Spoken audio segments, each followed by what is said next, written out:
දුකින්ද සතුටින්ද නැත්තම් කිසිම හැඟීමක් නැද්ද?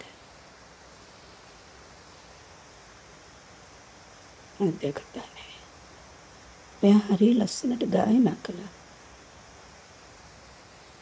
එහෙමද? ඔව්. මේකින් තන බිමම නිශ්ශබ්ද කළානේ ඔය. එහෙමද? ඔයා මුම්බායි වන්දි සින්දු කිව්වද? අපිට සින්දු කියන්න වෙලාවක් තිබුණේ නෑ. හැබැයි දුකේදිත් සැපේදිත් අපි කලේ සින්දු කියන එක තමයි.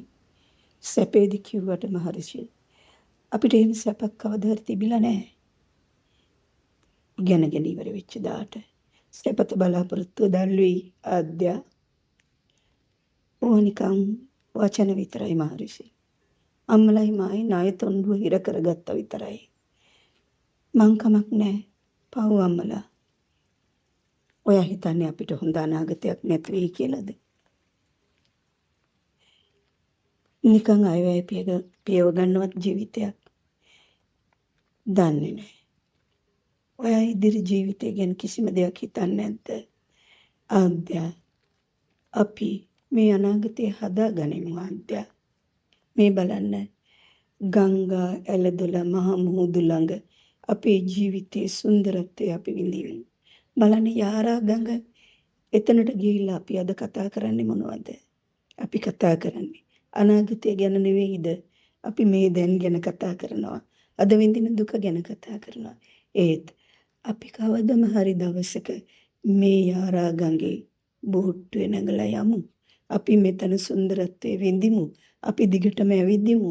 අපි මේ වෝකින් පාත් එකේ ඇවිදිමු අත්වල බැඳගෙන. ඒ විතරක්ද? අපි අනාගත ජීවිතේ අවන්නන් ළඟට ගිහිල්ලා අපි දෙන්න මූණින් මූණ බලාගෙන hina වෙමු. අපේ ලෝකයේ තිබෙන හොඳම රසමසුළු භුක්ති විඳිමු. අපි සංචාරය කරමු. අපිට කරන්න බැරි දෙයක් නෑ ආද්‍යා. දන්නේ නෑ. ඔයා ඉදිරි ජීවිතය ගැන කිසි දෙයක් හිතලා නැද්ද? ආද්‍ය දෙවුර හකුලගෙන ඇයි මා දිහා බලන් ඉන්නේ? මං ඉස්සර එහෙම හිතුවා මාරිෂි. ඒත් දැන් හිතන්න බයයි. අම්මලා ඉස්සරටත් වඩා දුකින්. මම ඉන්නේ කවදා හරි මට ඒ දුක් කන්දෙන් අම්මලව බේර ගන්න බැරි වෙයිද කියන බයෙන්. ආද්‍යා, කරදරයක් එන්නේ ඉස්සෙල්ලා කරදරේ බාර ගන්න එපා. ඔයාගේ ලකුණු හොඳයි. ඔයා හොඳට නිබන්ධන ලියනවා. ඔයාට ලෙක්චරර්ස්ලා කැමතියි.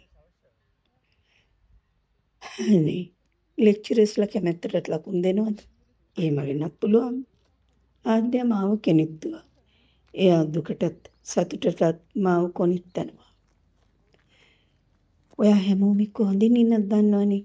ඔයාට හොඳ රස්සාවක් මේන් හොයා ගන්නත් පුළුවන් වෙයි. එයා මට හීන පෙන්නනවා මාරිෂි, මෙල්බන් හීන. ඔයා හොඳයි දේශපාලනය කරන්න. අපි දෙන්නම අවසානයේ එකඟ වුණා.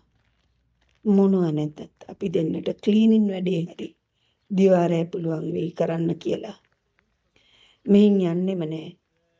ගොඩ එන්නේ මේ පොළවේම පස් කාගෙන තමයි කියලා පොරොන්දු වුණා. මම උනාට ඒකක් හදන්නද?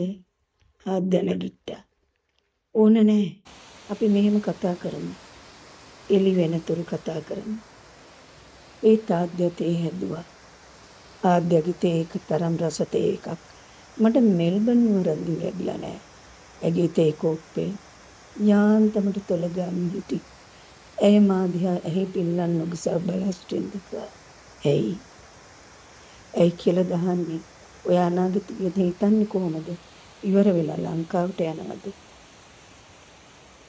නෑ, මම ඔයත් එක්ක මෙහෙ නවතිනවා.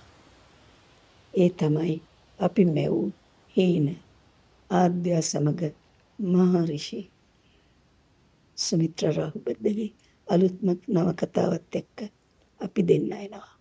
ආද්‍ය මහරිෂි